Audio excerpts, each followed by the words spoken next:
Barang siapa menunjukkan kepada kebaikan, maka baginya pahala seperti orang yang melakukannya.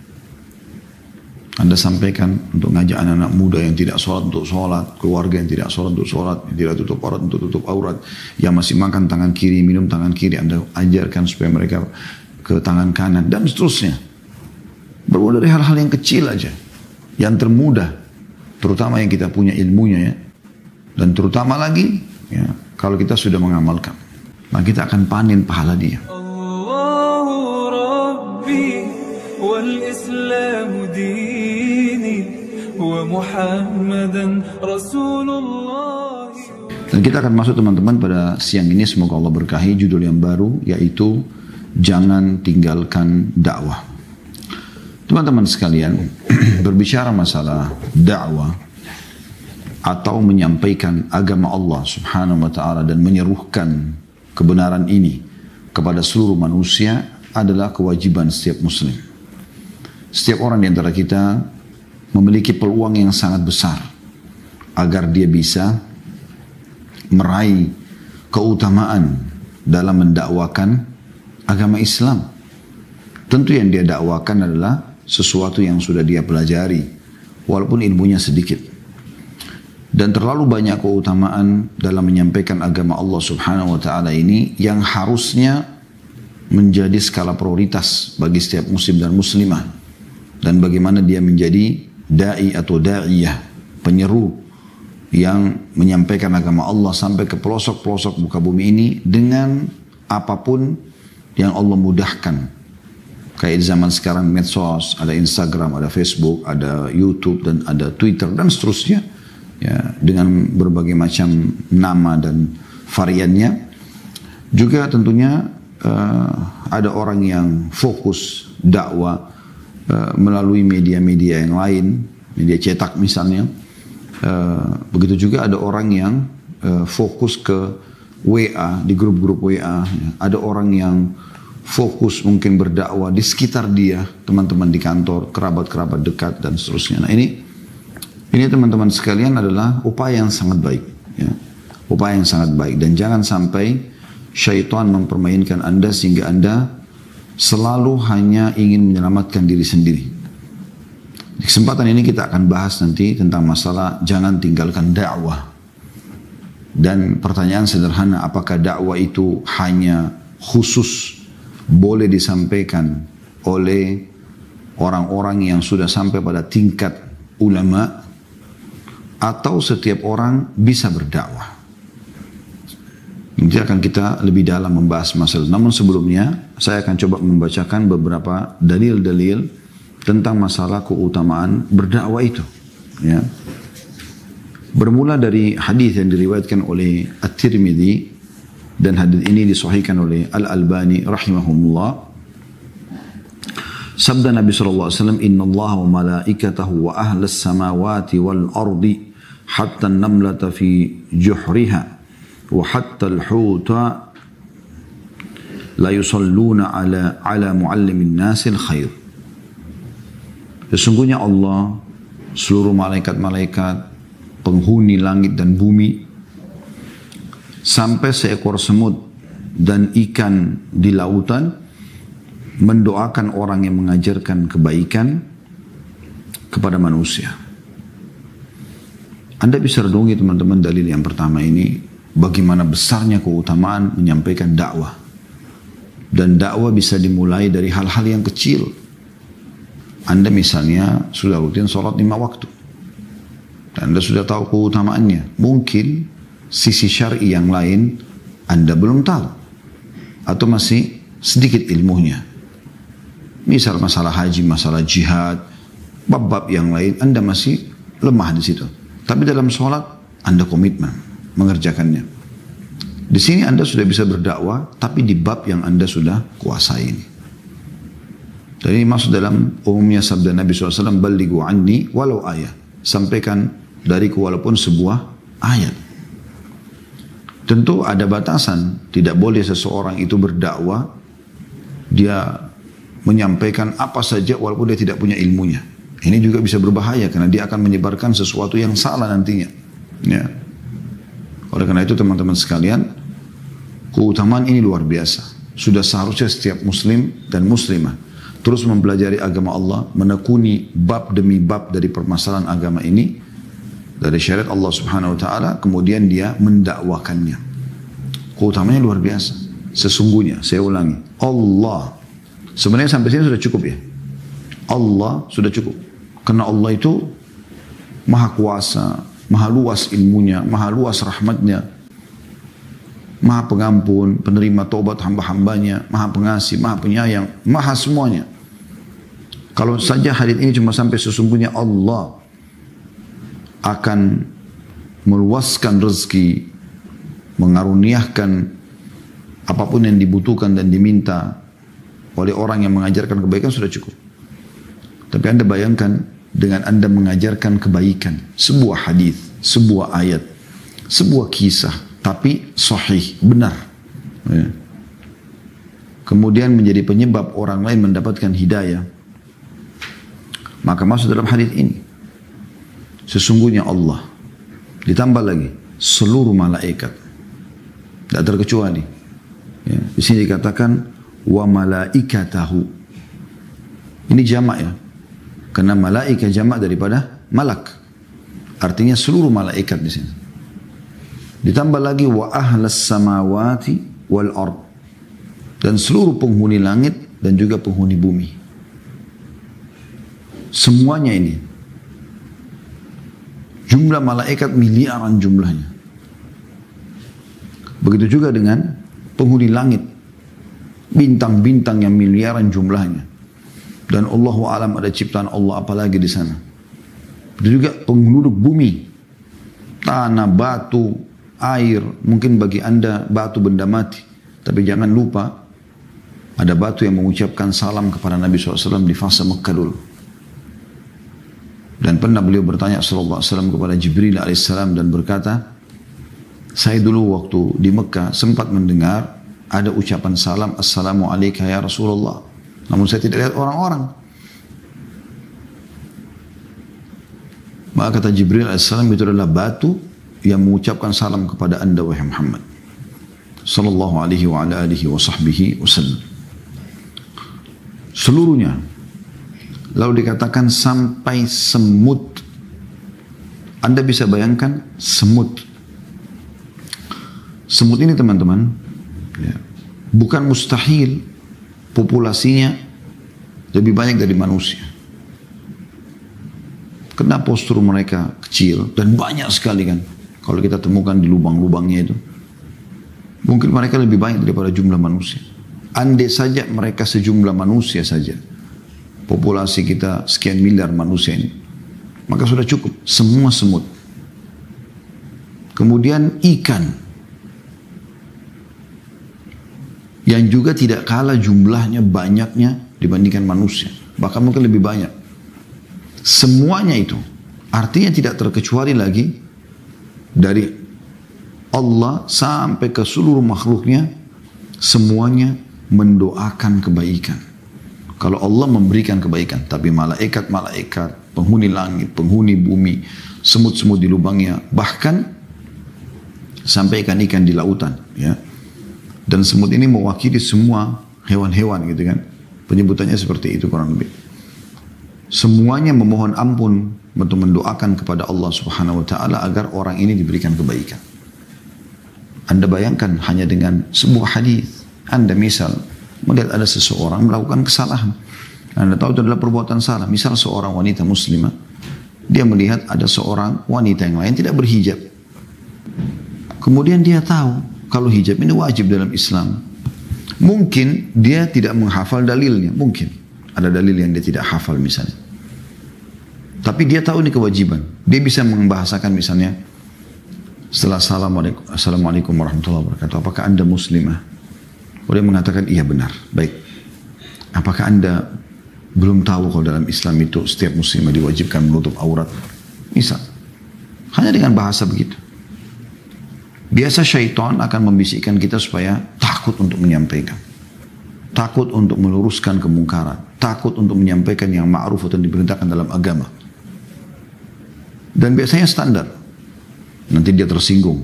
Dia terima enggak ya? Nanti dia marah atau enggak? Padahal sebenarnya tugas kita hanya menyampaikan, teman-teman. Kita enggak ada hubungannya sama sekali dengan dia terima atau tidak.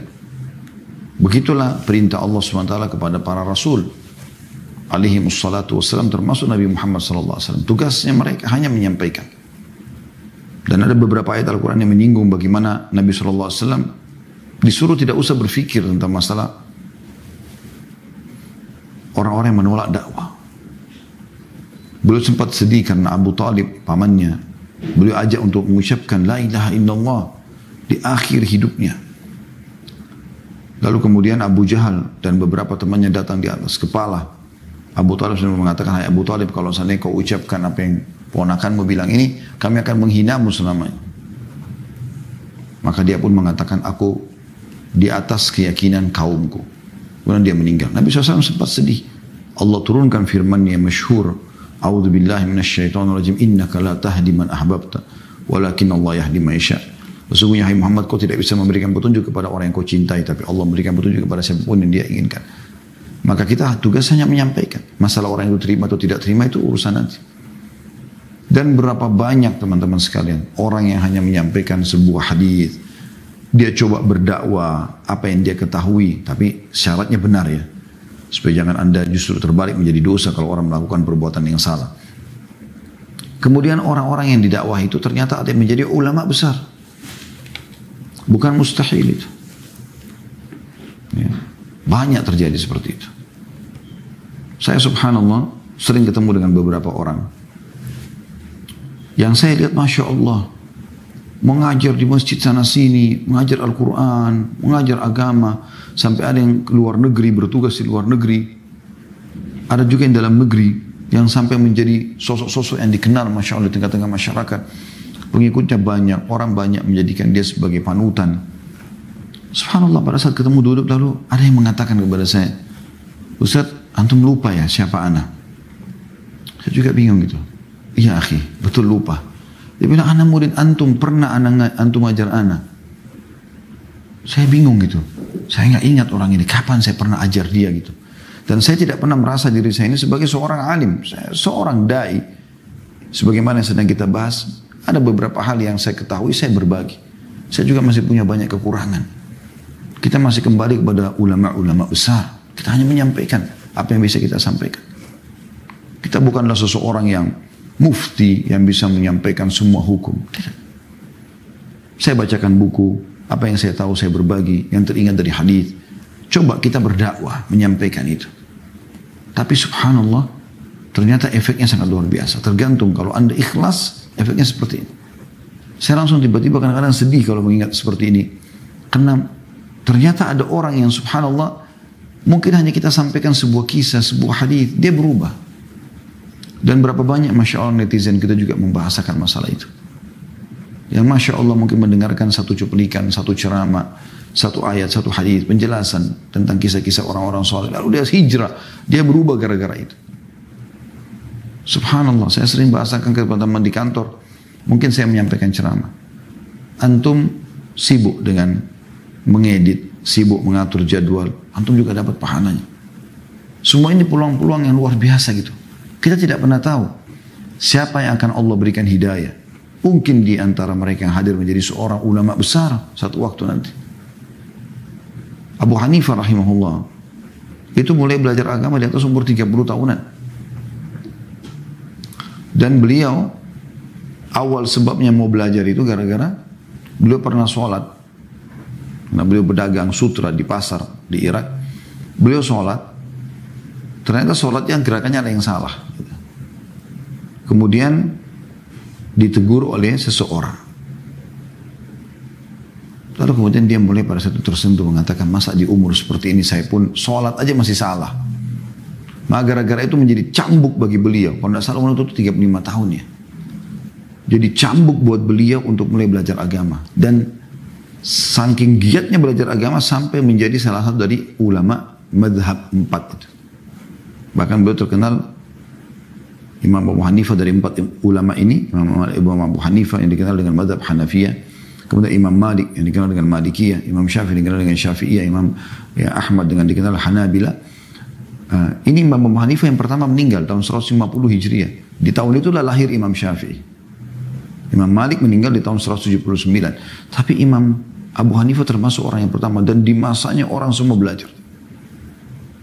Bahkan murid beliau Abu Yusuf, murid Abu Hanifah, itu salah satu orang yang Imam Ahmad, imam mazhab yang keempat belajar darinya. Murid-muridnya tersebar di sana sini. Dan sekarang ini, di saat sekarang ini, saya pernah datang ke beberapa wilayah ya, di muka bumi ini yang Allah mudahkan, pernah ke Korea, pernah ke Jepang, pernah ke beberapa negara di Asia, juga pernah ke Eropa, ya, pernah ke Amerika. Ada banyak sekali di antara komunitas ini, ya, itu yang bermadhab Hanafiyah. Termasuk di Turki sendiri, ya. Hampir satu Turki semuanya madhabnya Hanafi. Berapa juta orang yang mengikuti madhab Abu Hanifah rahimahullah. Dan berapa banyak pahala karena tata cara sholatnya, puasanya dan segala macam berpegang pada madhab Abu Hanifah. Pertanyaan sederhana teman-teman sekalian. Pernah nggak orang yang menegur Abu Hanifah awal sekali di masjid karena sholatnya salah itu, gerakannya salah, berpikir kalau orang ini yang ditegur sholat ini akan menjadi ulama besar? Orang itu hanya menegur, mengingatkan saja sesuatu yang dia tahu yang itu keliru. Apa yang terjadi? Subhanallah, ya, dia panen pahala Abu Hanifah rahimahullah. Semuanya, bahkan jutaan orang dia panen pahalanya. Kita tidak pernah tahu. Ini luar biasa ini. Ini hadis yang pertama. Allah, seluruh malaikat, seluruh penghuni langit dan penghuni bumi, bahkan semut di lubang-lubangnya, ya, seluruh semut dan juga ikan-ikan ada di lautan, semuanya mendoakan, ya, la yusallun ala muallimin nasil khair, mendoakan agar kebaikan, mendoakan kebaikan bagi orang yang mengajarkan kebaikan tersebut, ya. Yang di sini makna muallimin nasil khair, mengajar orang kebaikan, tidak harus seorang ulama, ulama puncaknya. Tapi kalau seseorang, tadi saya bilang, tahu satu poin, seorang suami ingatkan istrinya, ajarkan kebaikan, ayo sholat malam yuk misalnya, ayo sedekah, ayo kurban, ayo begini. Istri mengingatkan suaminya, kayaknya kemarin yang saya diceritakan itu masalah uang yang mau didapatkan di kantor, sepertinya ada syubhatnya ya, apa nggak lebih baik kita tinggalkan. Dia sampaikan kebaikan, satu kebaikan. Itu sudah cukup untuk mendapatkan doa seluruh tadi yang sudah kita sebutkan itu. Itu juga dengan sabda Nabi SAW dalam hadis riwayat Muslim, hadis yang masyhur, man dalla ala khairin falahu mithla ajri fa'ilihi.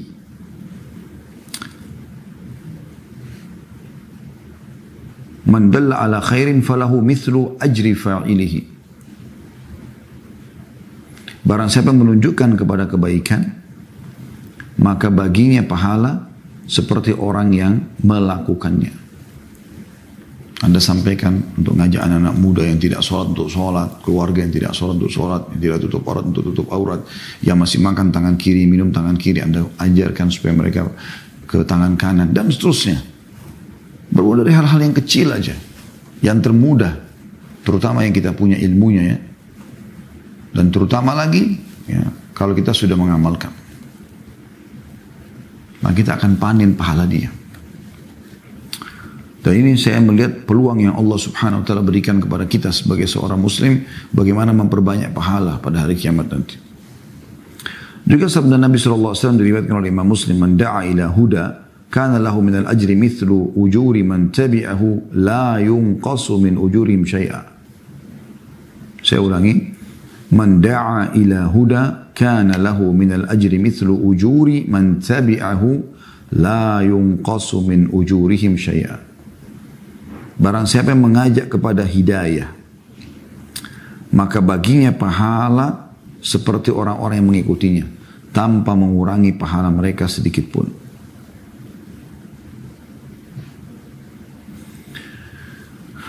Allah subhanahu wa ta'ala juga memang mengingatkan kita dalam ayat yang lain, yaitu keutamaannya, bagaimana kita memang memperbaiki keadaan sesama muslim.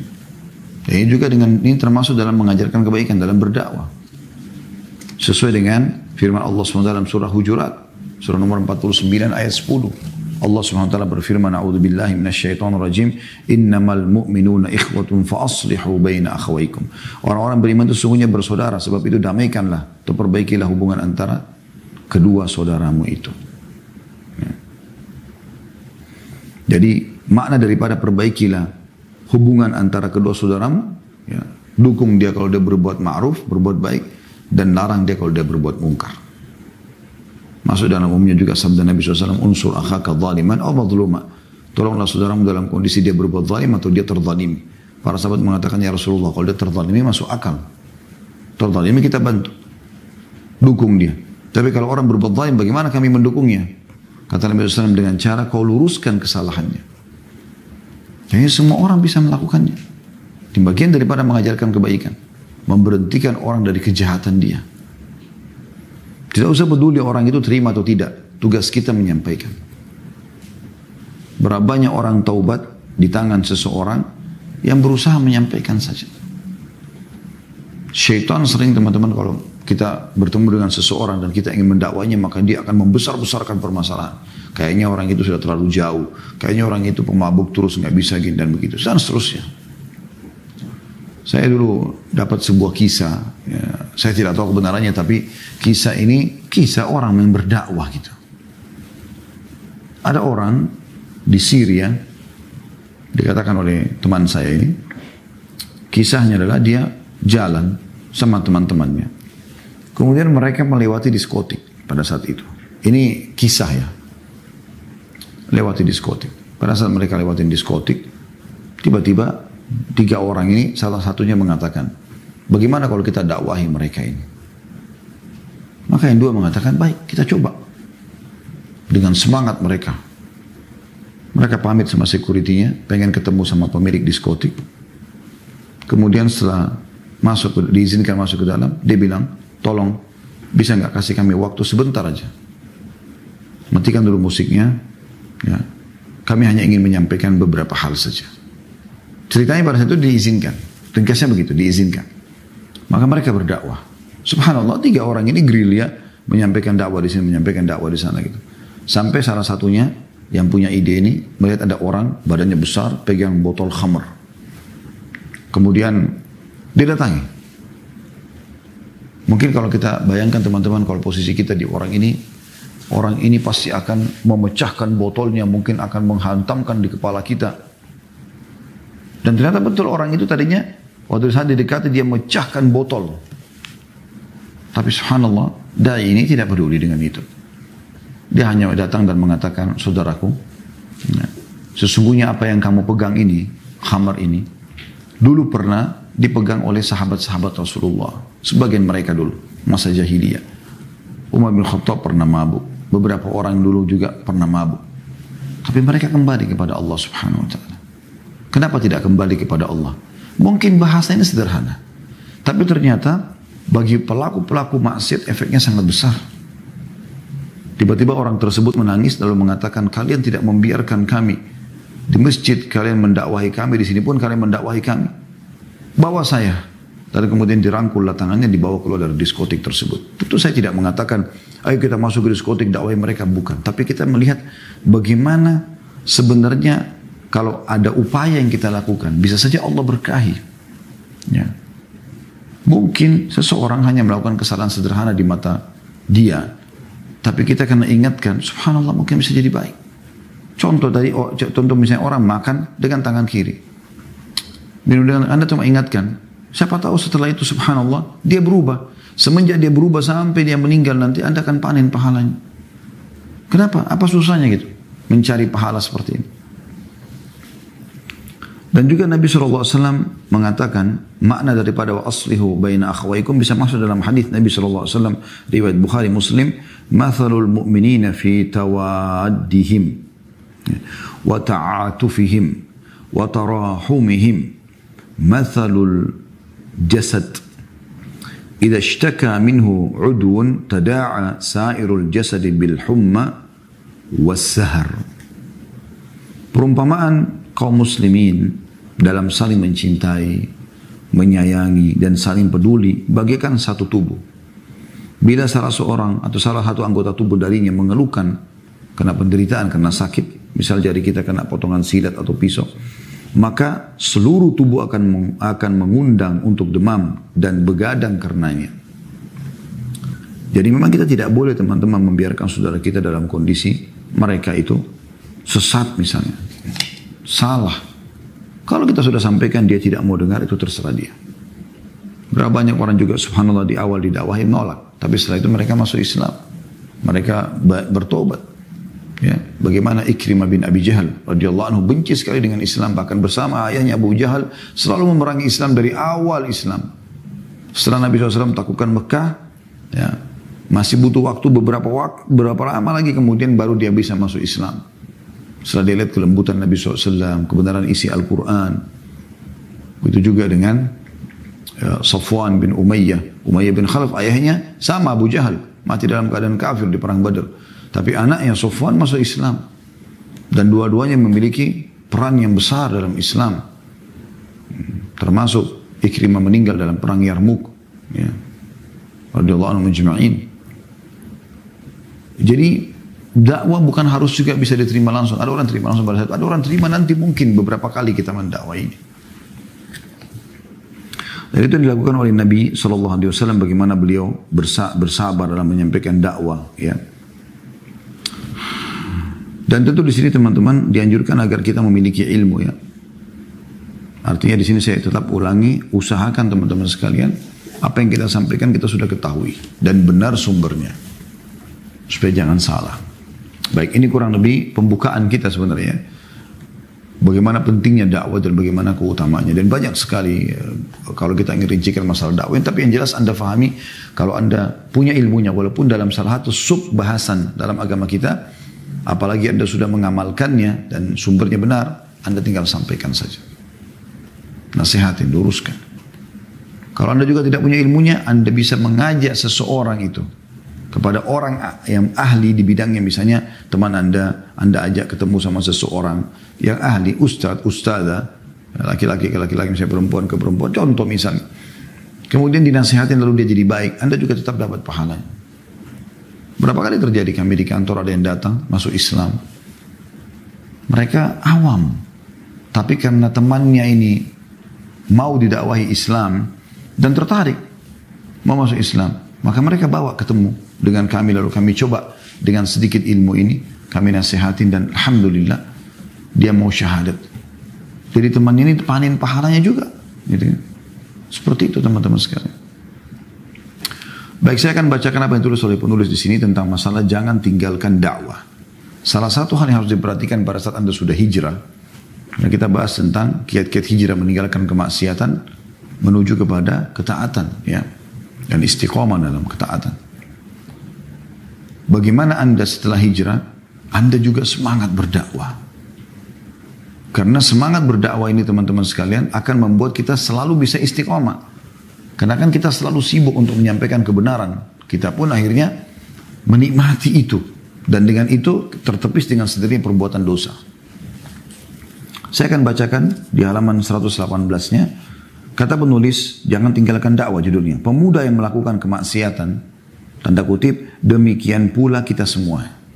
Maksudnya, pemuda melakukan kemaksiatan dan kita pun semua ini melakukan kemaksiatan. Merasakan pertentangan dan pergulatan di antara dua hal. Dia mendengar hadis tentang dakwah dan mengingkari kemungkaran dan nas-nas yang memerintahkan serta menganjurkan hal itu. Mengetuk-ngetuk telinganya. Kayak tadi kita bacakan dari dalil kan. Kan pasti telinga kita mendengar, hati kita terdorong. Iya ya, enak juga berdakwah ya. Kita panen pahala orang ya misal. Dia melihat di depan matanya figur-figur teladan. Dan orang-orang yang melakukan kebaikan atau kebajikan dan aktif dalam dakwah. Sebab ini semua ini mengajaknya untuk ikut serta dan terjun ke dalam medan dakwah serta berjalan bersama kafilah tersebut.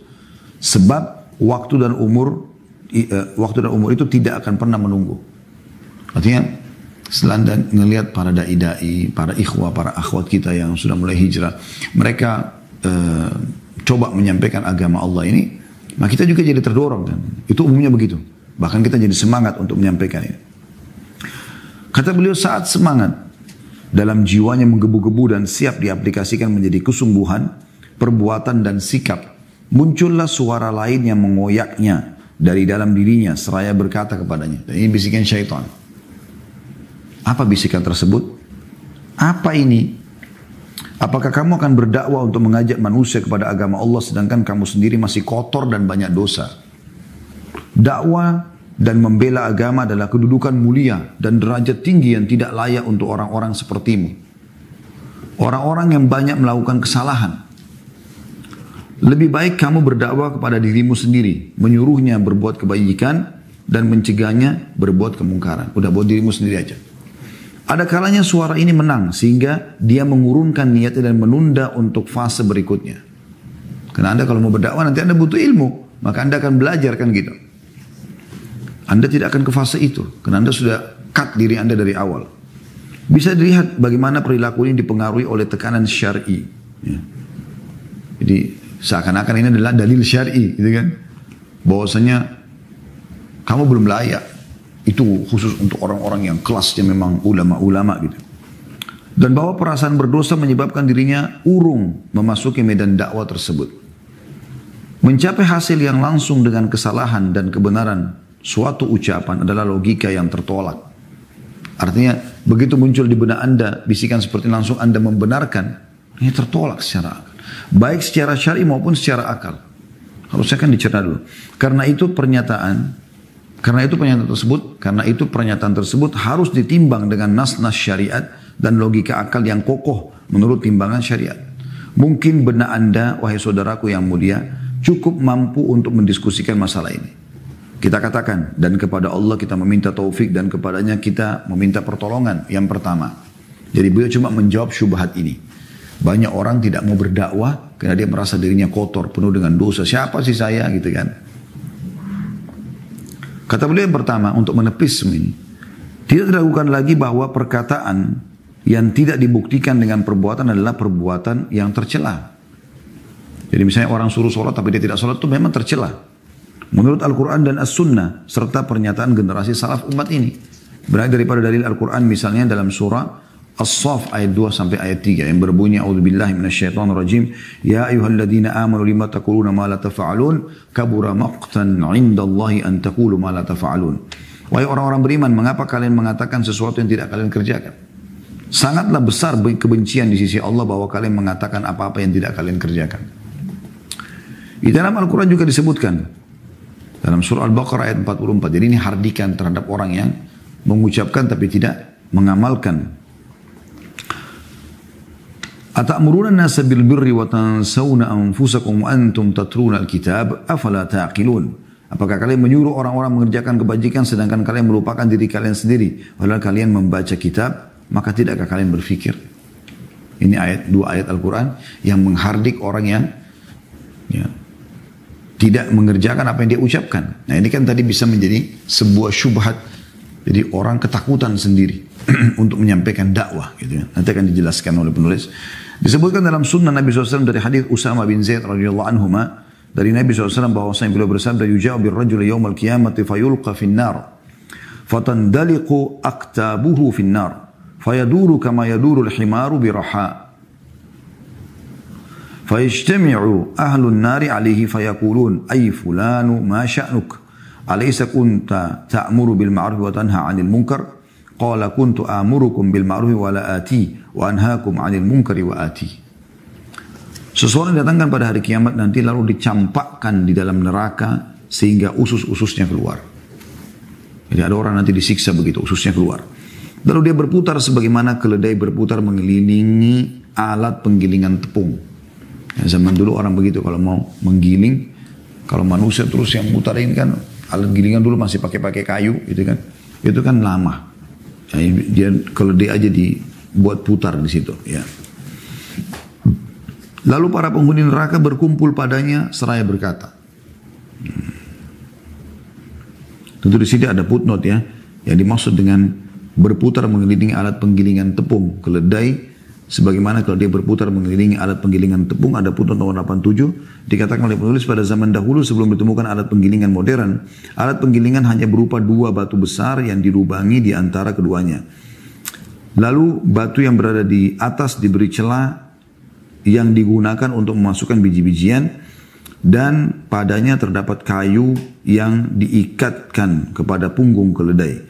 Kemudian keledai itu berputar mengelilingi alat penggilingan tersebut, dan dengan berputarnya keledai tersebut maka saat itulah alat penggilingan menggiling tepung. Diambil dari Syarah Riyadhus Shalihin punyanya Syekh Muhammad Ibn Utsaimin rahimahullah. Nanti ada orang begitu datang hari kiamat di neraka, dia berputar-putar di tempat yang dia disiksa dan ususnya keluar gitu. Maka para penghuni neraka berkumpul lalu berkata kepada orang ini, "Wahai fulan, ada apa denganmu? Bukankah kamu dahulu suka menyuruh berbuat kebajikan dan mencegah kemungkaran?" Dia menjawab, "Dulu aku menyuruh kalian berbuat kebajikan, tapi aku tidak melakukannya. Dan aku melarang kalian berbuat kemungkaran, tapi aku melakukannya." Hadis ini diriwayatkan Bukhari dan Muslim. Kata beliau, terdapat beberapa riwayat dari generasi salaf mengenai hal itu. Di antaranya perkataan Abu Darda radhiyallahu anhu. Beliau berkata, seseorang tidak benar-benar memahami agamanya sehingga dia membenci manusia yang bermaksiat karena Allah. Karena dia melihat kembali kepada dirinya sehingga dia membenci dirinya. Ya. Jadi maksudnya di sini poin pertama, dalil-dalil tentang masalah memang ada celaan terhadap orang yang menyampaikan apa yang dia tidak kerjakan, gitu kan. Yang kedua, apakah celaan yang terdapat dalam nas-nas tersebut, ini masih menyambung sebenarnya, tapi beliau jadikan poin kedua. Apakah celaan yang terdapat dalam nas-nas tersebut merupakan celaan kepada seseorang atas dakwanya dan pengingkarannya terhadap kemungkaran, ataukah itu celaan untuknya karena perbuatan mungkarnya? Padahal dia adalah orang yang paling utama untuk menjauhinya. Tanda tanya.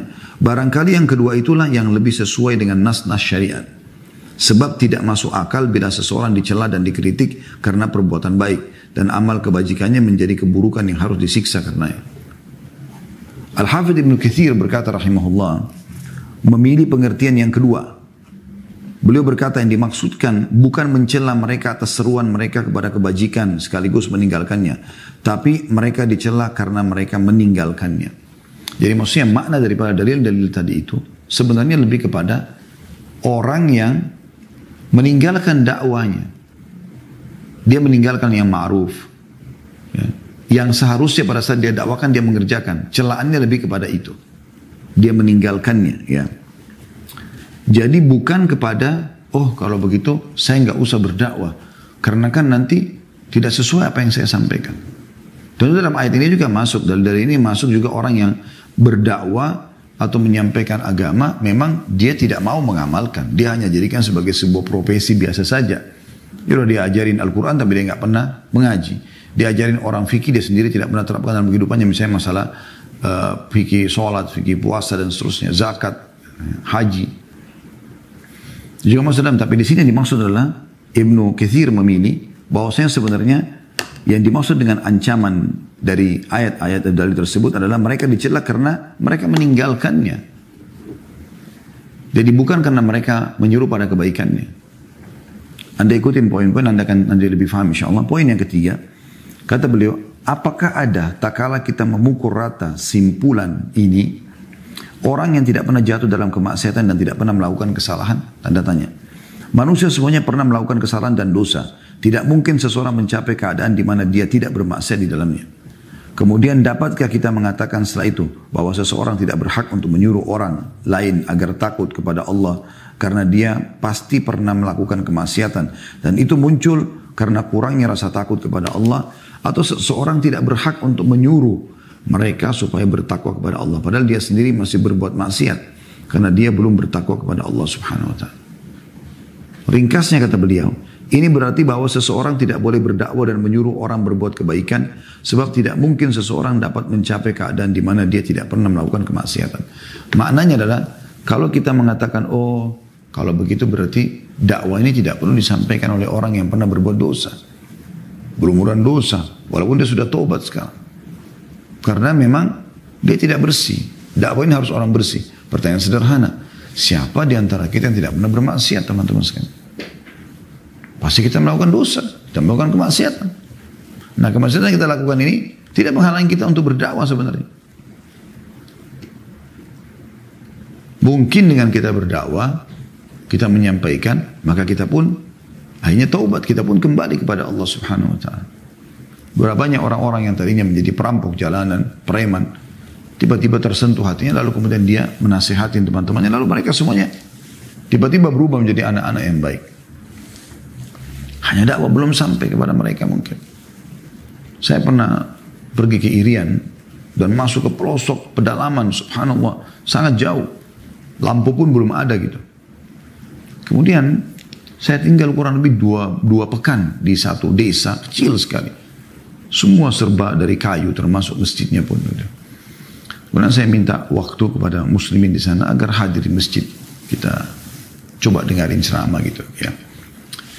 Pada saat saya lihat masjid tidak banyak orang yang datang, artinya penghuni masjid yang sekitar situ saja. Saya tanya, apa di sini masih ada penduduk kaum muslimin? Mereka bilang banyak di belakang-belakang sana, tapi mereka itu mabuk-mabuk, mereka tidak pernah menghadiri masjid dan segala macam. Baik, saya pagi-pagi selepas waktu duha, saya jalan-jalan gitu. Terus saya terusurin desa itu sambil tegur, assalamualaikum, sapa orang. Sampai saya duduk dengan beberapa anak-anak muda gitu. Setelah saya duduk dengan mereka, ngobrol-ngobrol, mereka tahu, Ustadz ya, mereka tahu saya lagi ada di masjid. Waktu itu ya, ini tahun mungkin 2003, 2002, di awal-awal tahun 2000-an ya.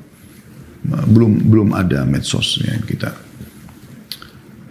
Maka pada saat itu subhanallah saya ngobrol-ngobrol, akhirnya mereka jadi diskusi. Banyak bertanya tentang keutamaan sholat. Maka saya bicara tentang keutamaan sholat. Saya bicara tentang, sudah tidak ingat semua apa yang saya sampaikan. Tapi pada saat itu sempat menyinggung masalah kematian, ada hisab pada hari kiamat segala. Cuma sederhana, mungkin setengah jam pada saat itu. Kemudian saya pamit. Subhanallah, saya cuma bilang sebelum saya pergi, insya Allah nanti maghrib, antara maghrib isya ada taklim ya. Silakan datang, mudah-mudahan bisa datang. Ya Ustaz, ya Ustaz. Begitu saya habis sholat maghrib, salam, subhanallah, masjid banyak yang datang.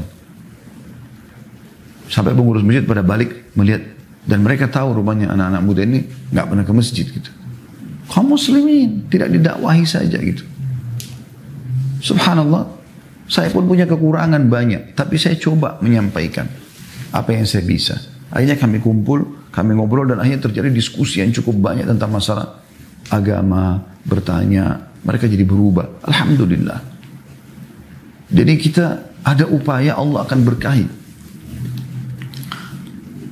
Sa'id bin Jubair rahimahullah berkata, sekiranya seseorang tidak boleh menyuruh berbuat kebajikan dan mencegah kemungkaran sehingga tidak ada dalam dirinya suatu kesalahan pun, maka tidak ada seorang pun yang menyuruh kepada kebajikan dan mencegah kemungkaran. Malik berkomentar tentang perkataan Sa'id rahimahullah, dia mengatakan dia benar, maksudnya Sa'id benar. Siapakah yang pada dirinya tidak ada sesuatu pun kesalahan? Jadi jangan kesalahan kita masa lalu membuat kita jadi tidak mau berdakwah, kita menganggap kita tidak cocok, tidak layak. Tidak, akhi dan ukhti. Kita bisa berubah. Dan insya Allah dengan kita sibukkan diri kita dalam berdakwah, dengan sendirinya itu menjadi barometer ya, dan sesuatu yang mengkanter kita untuk melakukan kesalahan-kesalahan. Akan beda tentu. Orang yang sama sekali tidak terjun di dakwah, sama sekali tidak peduli dengan dakwah, dengan orang yang terjun walaupun beberapa saat dia bergaul sama orang saleh. Mungkin kalau dia berbuat salah dia bisa kembali lagi. Ya. Seorang penyair kata beliau mengisyaratkan makna ini lewat syairnya.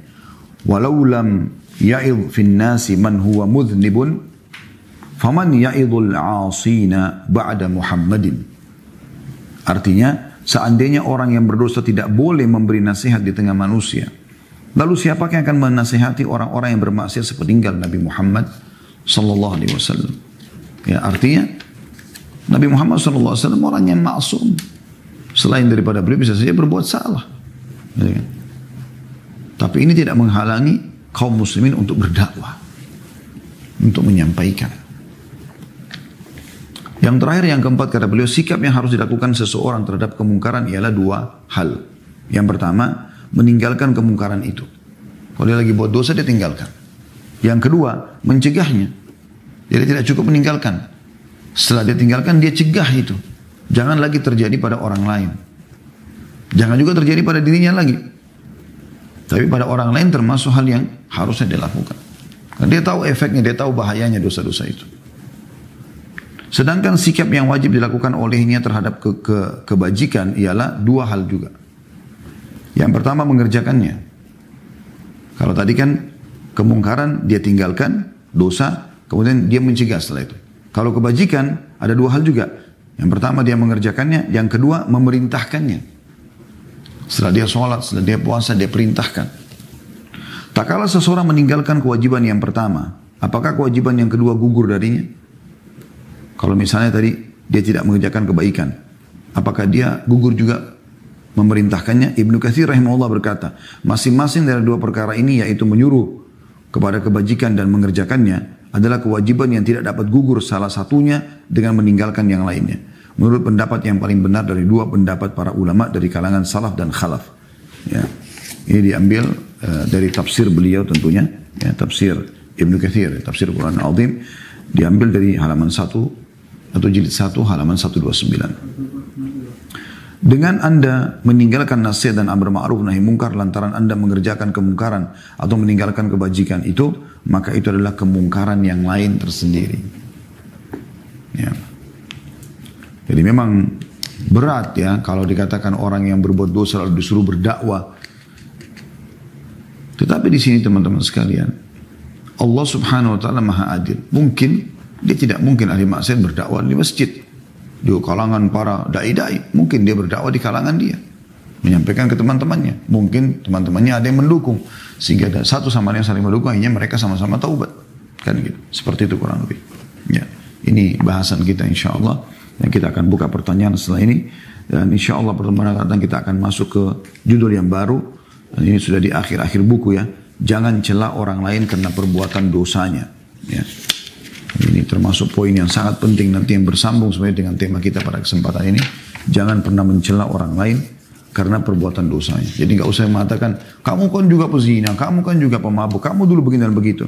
Jadi itu nggak perlu dibahas. Yang penting orang itu sekarang bagaimana. Orang itu sekarang baik, ya sudah, bahasanya sekarang.